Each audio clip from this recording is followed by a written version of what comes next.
Iran 2023 तक दुनिया भर में सबसे ज्यादा सैंक्शंस झेलने वाले देश में टॉप पर था। जग जाहिर है कि जैसी दुश्मनी वो अमेरिका के साथ पालकर बैठा है, ये तो उसके साथ होना ही था। इसके बाद इस लिस्ट में जिसका नंबर आता था वो थे सीरिया और नॉर्थ कोरिया। ये देश भी अपनी हरकतों की वजह से किसी से कम नहीं है।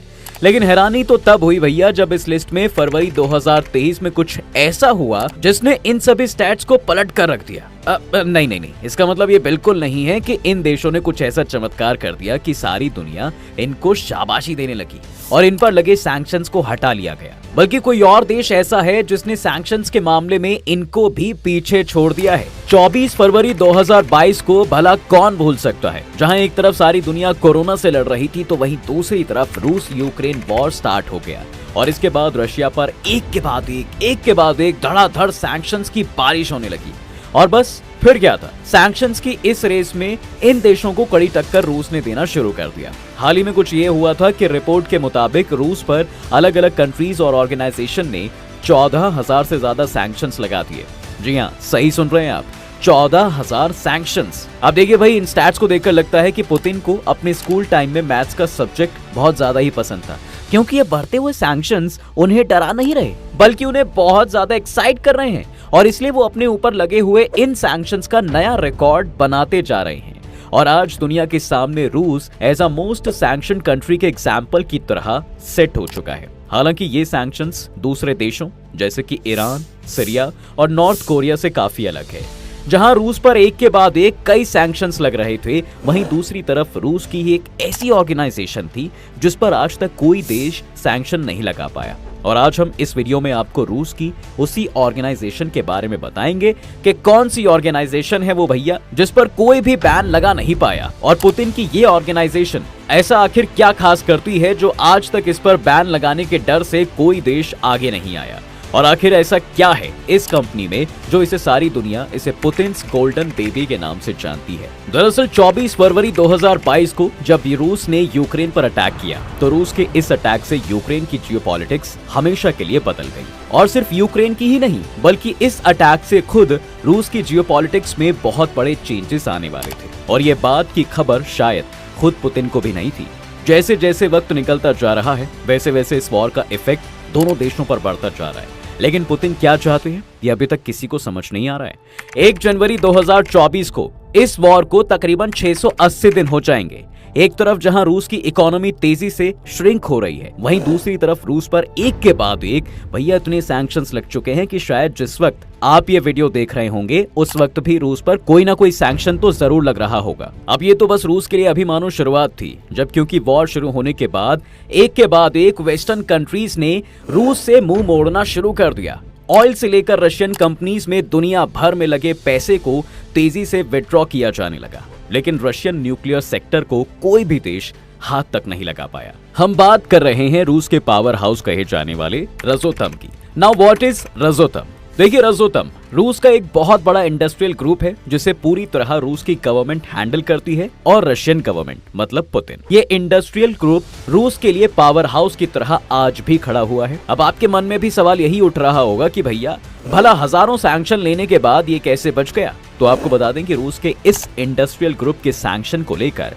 यूक्रेन ने हर संभव कोशिश कर ली, लेकिन वो आज तक ऐसा करने में फेल ही रहा है। पुतिन का गोल्डन बेबी कहे जाने वाली इस रोसतम की इंपॉर्टेंस क्या है और ये करती क्या है? Now journey of Rosatom. देखिए, पुतिन कितने एम्बिशियस हैं ये बात तो हम सब जानते हैं, साथ ही उनकी इंटेलिजेंस और पॉलिटिकल अंडरस्टैंडिंग का डंका पूरे विश्व में बजता है। पुतिन कितने फ्यूचरिस्टिक हैं आप इस बात का अंदाजा इस चीज से लगा सकते हैं कि 2006 में उन्होंने न्यूक्लियर सेक्टर पर काम करने के लिए स्ट्रैटेजिक फ्रेमवर्क के लिए एक लॉ पास किया और 2007 आते आते उन्होंने इस पर तेजी से काम करना शुरू भी कर दिया। और व्लादिमीर पुतिन ने फेडरल असेंबली द्वारा अपनाए गए एक कानून पर साइन किए जिसके तहत फेडरल एनर्जी एटॉमिक एजेंसी को खत्म कर दिया गया था और इसकी पावर और एसेट्स को एक नई एजेंसी में ट्रांसफर किया गया जिसका नाम रखा गया रोसटम, जिसका पूरा नाम है रोसटम स्टेट न्यूक्लियर एनर्जी कॉर्पोरेशन। रोसटम को आज पुतिन के गोल्डन बेबी के नाम से जानते हैं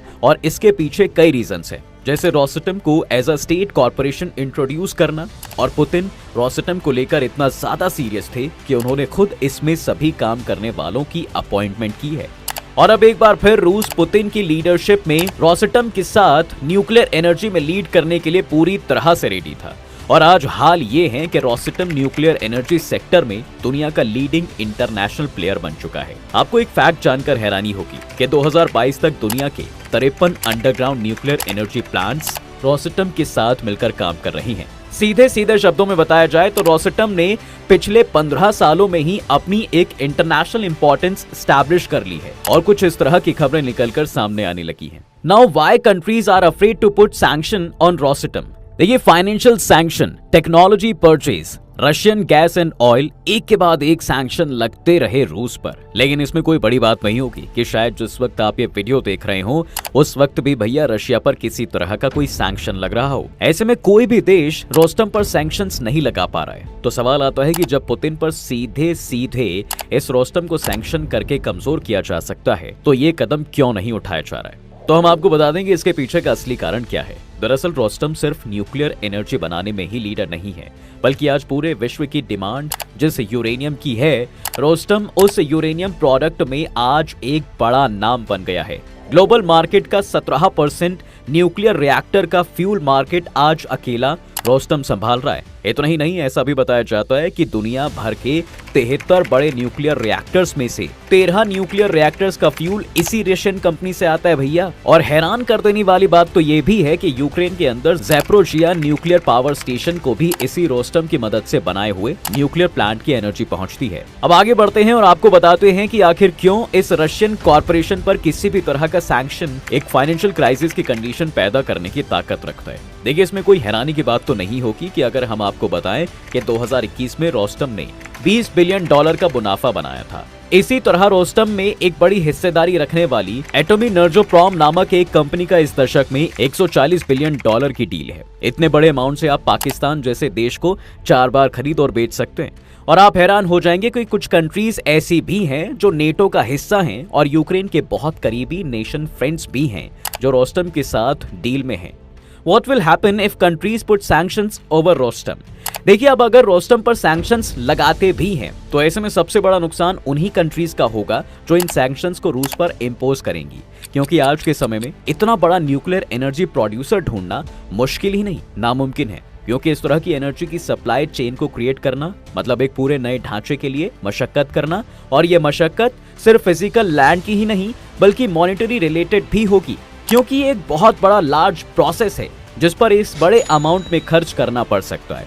तो ये किसी भी देश के लिए इतना आसान नहीं होने वाला कि वो इजीली अपना न्यूक्लियर एनर्जी का सोर्स रातों रात बदल ले। इसके बाद इस रास्ते में आने वाली दूसरी सबसे बड़ी मुश्किल है, वो ये है कि न्यूक्लियर एनर्जी प्लांट एक लार्ज स्केल पर इलेक्ट्रिसिटी प्रोडक्शन संभालते हैं। ऐसे में कोई देश बेवकूफ ही होगा भैया जो अपने देश के अंदर इलेक्ट्रिसिटी ड्रॉप जैसी प्रॉब्लम को न्योता देना चाहेगा। और अगर ऐसा कोई करता भी है तो इसका मतलब साफ है कि वो देश कह रहा है कि आ बैल मुझे मार। रोस्टम पर सैंक्शंस लगाने के प्रोसेस कई बार उठाए जा चुके हैं, लेकिन इस बात से सभी देश अग्री करते हैं कि ऐसा करने से रूस को नुकसान हो ना हो, बल्कि सभी बाकी देशों को नुकसान जरूर होगा, क्योंकि उनके लिए तो आज के समय में ये न्यूक्लियर एनर्जी प्लांट एक एसेंशियल कमोडिटी बन गया है और इसमें रूस का हाथ बाकी देशों के मुकाबले ऊपर है। लेकिन रोस्टम को बनाने के पीछे की कहानी क्या है वो जानना भी बहुत जरूरी हो जाता है। चलिए थोड़ा आपको इतिहास बताते हैं। जब रशिया यूएसएसआर का हिस्सा था,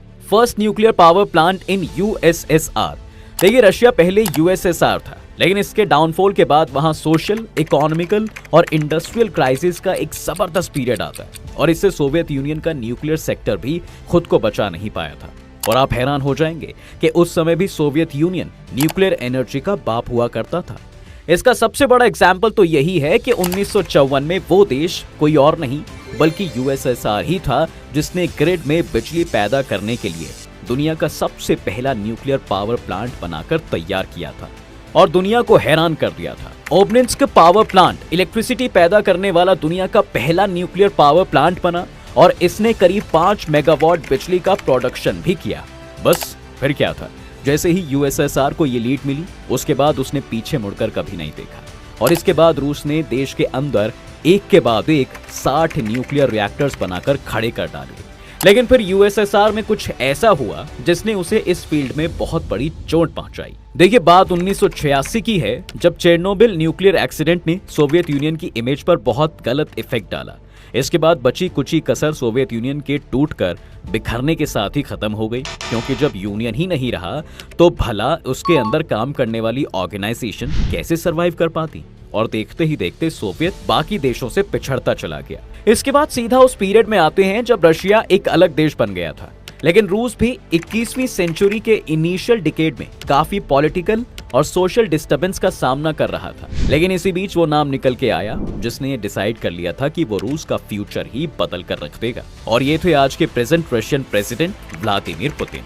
ये नाम तेजी से लोगों के बीच काफी पॉपुलैरिटी गेन करने लगा, और देखते ही देखते रूस की पावर पुतिन ने पूरी तरह अपने हाथों में ले ली।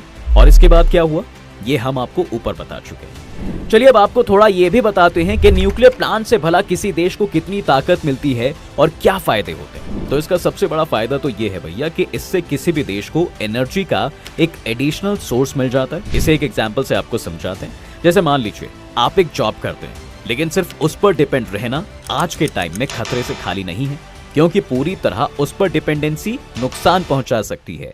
ठीक उसी तरह बढ़ती हुई पॉपुलेशन के चलते देशों को एडिशनल एनर्जी रिसोर्सेज की जरूरत होती है, जिसके लिए वो न्यूक्लियर प्लांट को एक एडिशनल सोर्स की तरह रखते हैं। लेकिन अब ये एडिशनल रिसोर्स देशों की मेन ताकत बनता जा रहा है, और ये हमने देखा भी है। दूसरा फायदा, ये प्लांट एक साफ सुथरी एनर्जी का सबसे बड़ा सोर्स है, क्योंकि इस एनर्जी को बनाने में पॉल्यूशन नहीं होता, जो एनवायरनमेंट के लिए पूरी तरह प्रॉफिटेबल है, और ये इंसानी इकोसिस्टम को सस्टेनेबल बनाता है। इतना ही नहीं दोस्तों, आज के समय में न केवल रूस में बल्कि दुनिया के हर कोने में जहां भी इस तरह के प्लांट्स हैं, वो यंग और कैपेबल लोगों के लिए जॉब का भी एक बड़ा रिसोर्स है।